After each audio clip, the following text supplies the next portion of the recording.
April 20th, and I am really inspired. I just watched a TED Talk from a woman named Laura Bain, and I can link that down below. But I Googled a day in the life with somebody that has bipolar 2 and was kind of surprised that YouTube didn't have anything. I just found myself wanting to have company today and play something in the background while I tried to work because I'm having a low. So I've explained in previous videos that with bipolar 2, essentially it means you kind of have really dramatic mood changes.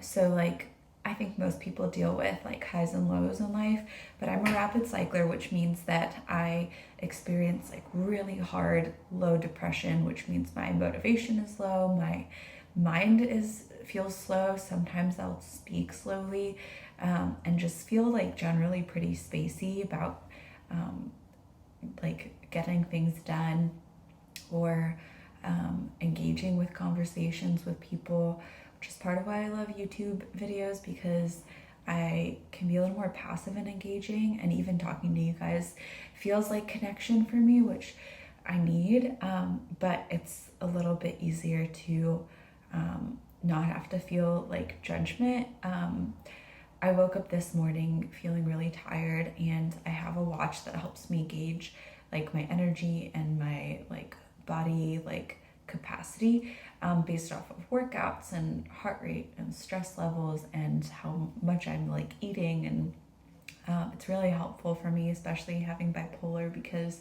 sometimes mentally I have a hard time accepting that I might be a little bit out of it, and not able to do things that I normally would be able to do, or expectations I have for myself. You can see on my sticky note wall, I have a lot of things that I want to do.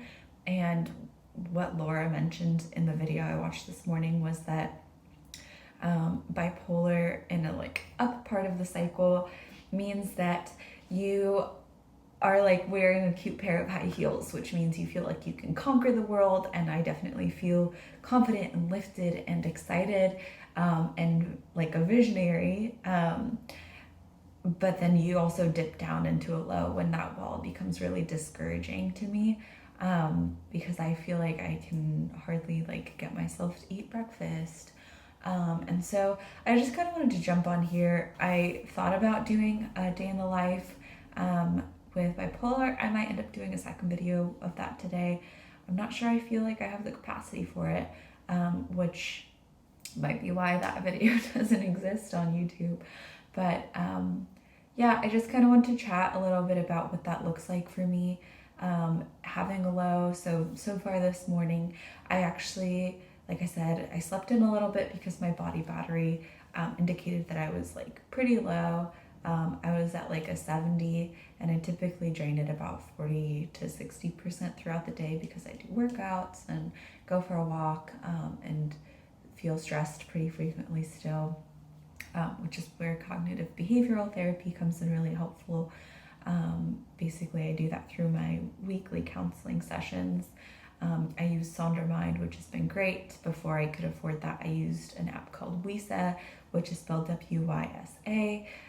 They have some guided meditations, which are helpful, and a chatbot with this cute little penguin character. And it's totally free. There is an upgraded version that can connect you to a counselor, but it's like texting a friend. But again, when I was in a very low acceptance phase of having bipolar 2, it was helpful because I didn't feel like I was burdening anyone. It taught me like language that I felt comfortable using to reach out when I needed it. And it felt like I had somebody there. And so that was like really nice. And then having like a counselor to talk through things with and process helps me like notice what is going on in my week. I do a lot of journaling. I just picked this journal up for $7 at Marshall's. I love going there to get cute journals.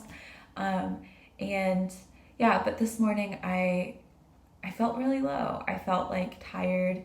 I felt pretty tired yesterday, and those are indicators to me and my partner that I might be in a low phase, and maybe I need to scale it back and not tackle as many sticky notes throughout the day. I find that smaller tasks like doing the laundry, or meal prepping, or making a YouTube video might be better options than trying to like crank out a ton of like research and work that I'm doing for my business. And so I like had to think through that during breakfast and recognize that it's okay for me to not have as much energy today, and therefore to scale back the things that I had on my to-do list for the day. Maybe spread those out throughout the rest of the week, depending on how I feel. And I definitely felt myself start to like engage in self-loathing, which sometimes just means like, I feel shame about not getting those things done, and like feeling irresponsible and feeling like I'm less of an adult, less capable, and that's a bad thing. And Daniel reminded me that when you're sick, like with the flu or something, you scale back and you don't do as much and you rest a little bit more. And that, I mean, even with that, I have had a hard time accepting, but framing it as like mentally feeling a little bit off is also taxing on your body, and it also impacts like what you can do, and that's also okay. I don't fully believe that today because I still feel like guilt and shame and self-loathing and like self-worth being pretty low, but I know that's not because it's true. I like, especially after watching that video, it helped me feel less alone, that like that's normal. And she used the analogy of the high heel shoes when you're feeling high, but to use her analogy, when you're feeling low, it's like wearing house slippers because it's comforting, and but it's like awkward and embarrassing to like go about like shopping or grocery shopping or whatever, to wear them all day. And so like feeling less like your socially acceptable standards for yourself aren't the same as when you wear your high heels. And so, yeah, it was just really comforting. So I'm hoping this video, even though it's pretty short, will give you that comfort to wear your slippers. And yeah, you're not alone today. And if you have to take things slow because your mind feels slow, because your body feels slow, join me in feeling uncomfortable with that, but also that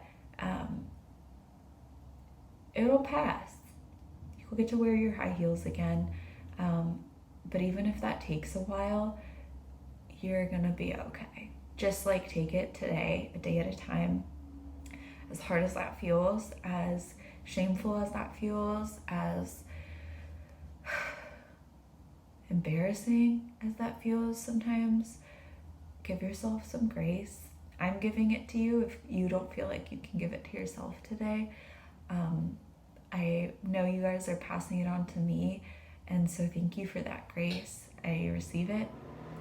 And yeah, just let yourself have a fresh breath of air, borrow it from me in my space, and know that I'm praying for those of you who are in this boat, have loved ones that are in this boat, and hopefully that sheds some light for you guys. So thank you so much for spending some time with me to talk about something that isn't always accepted. And yeah, thank you for letting me share my story with you, and have a great rest of your day. Thanks for being a friend and for listening.